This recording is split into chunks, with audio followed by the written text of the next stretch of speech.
Nagsagawa ang Benguet PNP ng Oplan Binadang Gabot bilang pagpapaigting ng kampanya kontra iligal na droga sa kanilang nasasakupan sa isang communal forest sa Kibungan, Benguet nito lamang ikalimang araw ng Disyembre taong kasalukuyan.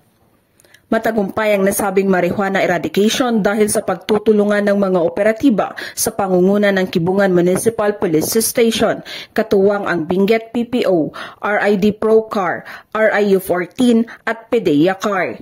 Nagresulta ang operasyon sa pagkadiskubre ng isang plantasyon ng marijuana na may lawak na 300 square meters, may tanim na mahigit kumulang 1,500 piraso ng fully grown marijuana plants na may standard drug price na 300,000 pesos.